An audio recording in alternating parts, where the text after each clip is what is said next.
할렐루야, 반갑습니다.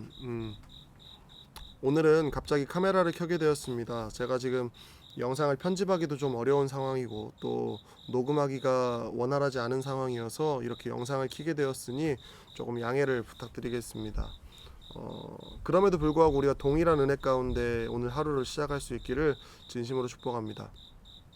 오늘 우리가 함께 보실 말씀은 예레미야 37장 1절에서 10절까지에 있는 말씀인데요. 본문 중에서 6절에서 7절을 함께 봉독하고 우리가 말씀을 전체적으로 보도록 하겠습니다. 여호와의 말씀이 선지자 예레미야에게 임하여 이르시되 이스라엘의 하나님 여호와께서 이와 같이 말씀하시니라. 너희를 보내어 내게 구하게 한 유다의 왕에게 아뢰라.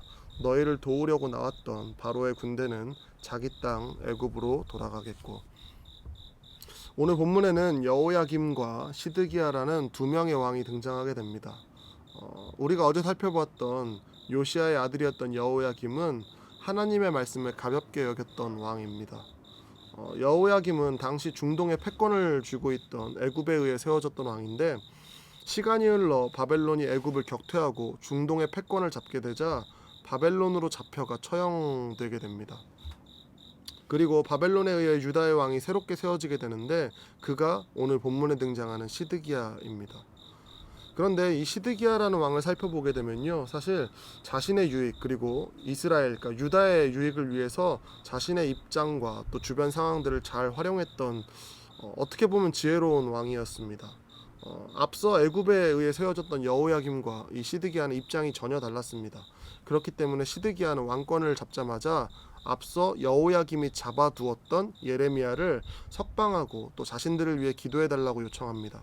이 말은 단순히 기도해달라는 말이 아니라 자신의 입장을 동조해주고 또 자신과 함께 세력을 확장해 나가기를 원하기 때문에 지금 부탁하고 있는 것입니다. 그런데 어느 정도 이 시드기야가 자신의 세력이 커지게 되자 자신을 세워주었던 바벨론을 배신하게 됩니다. 배신하는 이유는 간단합니다. 말 그대로 자신의 나라, 그러니까 유다가 회복되기를 원하기 때문에 그렇습니다. 그래서 애굽에게 요청하여서 바벨론과 전쟁을 다시 하고자 합니다. 이는 빼앗긴 예루살렘을 되찾기 위한 시드기야의 노력이었습니다. 인간적으로 생각해 볼 때 자신의 나라를 되찾고자 하는 시드기야의 노력이 잘못된 것은 없어 보입니다. 그런데 우리가 잊지 말아야 할 것이 한 가지 있는데 그것은 무엇이냐면 이미 하나님께서는 예루살렘이 멸망할 것이고 또 이 백성이 바벨론 포로로 끌려가야 할 것이라고 선포하셨다라는 사실입니다. 하나님께 기도한다고 이루어지지 않는 것이 아니라 하나님께서 이 백성들을 위하여서 준비한 것들이 있는데 그것이 바로 예루살렘이 무너지고 포로로 끌려가는 것입니다. 우리의 삶의 유익을 뺏어간다고 하나님께서 너무한다고 생각하십니까? 그러나 이 모든 일을 허락하신 목적은 사실 유다의 회복에 있다는 것을 우리가 기억해야 합니다.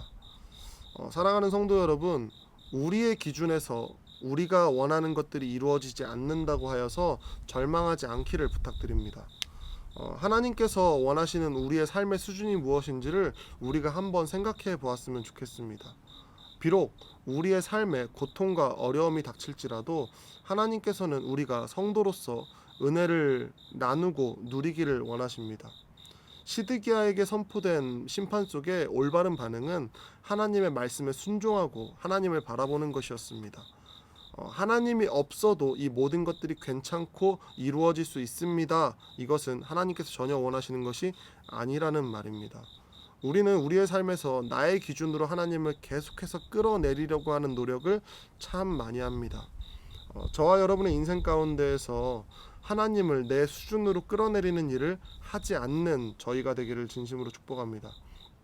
내 기준, 내 생각을 넘어 나를 위해 은혜를 허락하신 하나님의 사랑을 볼 수 있는 저와 여러분이 되기를 축복합니다.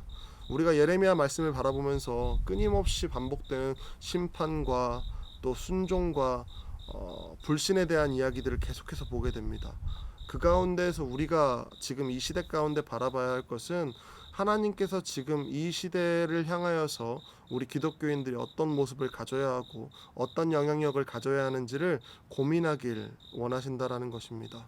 저와 여러분의 인생 가운데 또 우리의 교회 가운데 이 어려운 시기를 잘 극복하고 또 하나님께서 원하시는 뜻이 무엇인지를 잘 분별하고 순종할 수 있는 저와 여러분이 되기를 진심으로 축복합니다. 우리 함께 기도합시다.